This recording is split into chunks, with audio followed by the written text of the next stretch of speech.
بسم اللہ الرحمن الرحیم۔ بلاسفیمی یا ناموس رسالت، گستاخ رسول یا توہین رسالت کی بابت تعزیر پاکستان کی دفعہ 295 سی عالمی صہیونیت، عیسائی مشنریز اور مغربی این جی اوز کو کبھی نہیں بھایا، نیز سیکولر حلقے، ان کے ہم نوا اینکرز اور سکولرز بھی اس قانون کے خلاف ایک عرصے سے سرگرم عمل ہیں اور ہر آنے والی حکومت پر دباؤ ڈالتے رہے ہیں کہ اس جرم کی سزائے قتل کو ختم کیا جائے یا اس میں ترمیم کر کے اس کو بے اثر کر دیا جائے۔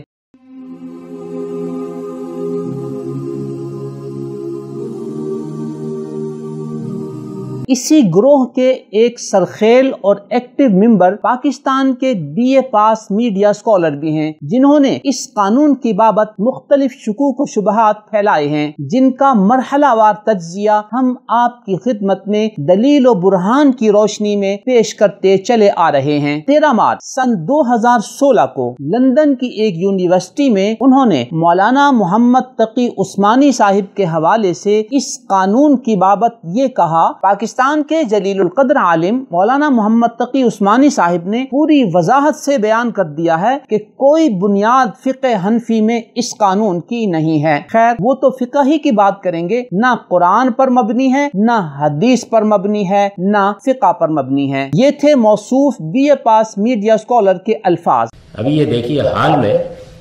ہمارے پاکستان کے ایک جلیل القدر عالم، نام اس لیے لے رہا ہوں کہ ان کی وہ چیز جو ہے وہ بالکل آ گئی ہے سب جگہ پہ، مولانا محمد تقی عثمانی صاحب نے پوری وضاحت سے بیان کر دیا ہے کہ کوئی بنیاد فقہ حنفی میں اس قانون کی نہیں۔ ظاہر ہے وہ تو فقہ ہی کی بات کریں گے،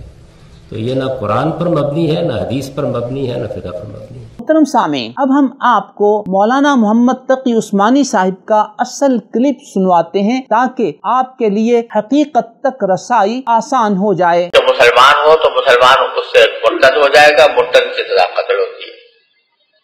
اور غیر مسلم اگر کرے گا تو غیر مسلم جو ہے اس کی سزا قتل نہیں ہے، کوئی اور سزا اس کو دی جائے گی۔ حنفیہ کا مطلب ہے، لیکن جمہور کا قول یہ ہے کہ ہر صورت میں، چاہے گستاخی کرنے والا مسلمان ہو یا غیر مسلم ہو، ہر صورت میں اس کی سزا قتل ہے۔ اور پاکستان میں جو قانون بنایا گیا، قانون توہین رسالت، وہ جمہور کے قول پر بنایا گیا کہ اگر کوئی گستاخی کرے تو اس کی سزا قتل ہے۔ محترم سامعین، مسلک حنفی میں توہین رسالت کی سزا کی بابت ہم ایک مستقل نشست میں بات کر چکے ہیں۔ توہین رسالت کے مسلمان مجرم یا غیر مسلم مجرم کی بابت حنفی مسلک بیان کر دینے کے بعد مولانا محمد تقی عثمانی نے بڑی وضاحت سے کہا کہ جمہور کا قول یہ ہے کہ گستاخی کرنے والا مسلمان ہو یا غیر مسلم ہو، ہر صورت میں اس کی سزا قتل ہے، اور پاکستان میں توہین رسالت کا جو قانون بنایا گیا ہے وہ جمہور کے قول کے مطابق بنایا گیا ہے کہ اگر کوئی گستاخی کرے تو اس کی سزا قتل ہے۔ اس وجہ سے وہ قانون اپنی جگہ درست ہے جس میں رسول کریم صلی اللہ علیہ وسلم کی توہین پر قتل کی سزا مقرر کی گئی ہے۔ اب آپ ملاحظہ فرمائیں کہ مولانا تقی عثمانی صاحب کی بات پیش کرنے میں B A pass media scholar نے کیا خیانت کی؟ B A pass media scholar حسب عادت مولانا تقی عثمانی صاحب کی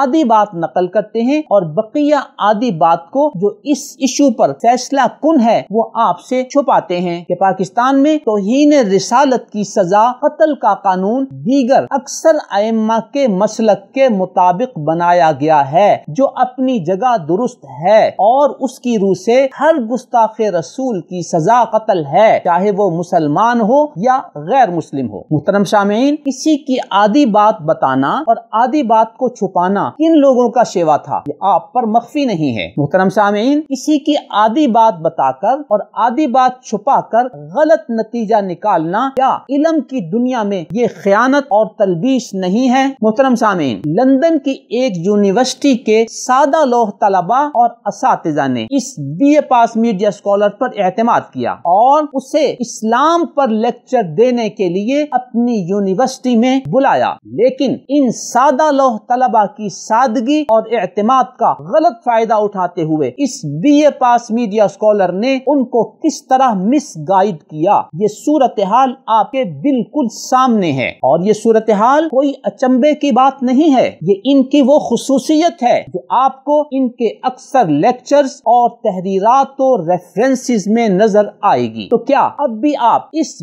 B A pass media scholar کی تحقیق اور ریسرچ اور اس کے لیکچرز و ریفرنسز پر اعتماد کر سکتے ہیں؟ مسئلہ ناموس رسالت کا ہے، فیصلہ سوچ سمجھ کر کیجئے گا، ہر شخص نے اپنی قبر میں جانا ہے۔ اللہ تعالیٰ صحیح فیصلہ کرنے کی توفیق عطا فرمائے، آمین ثم آمین۔ نظروا للطيبة ونور طه يسطعون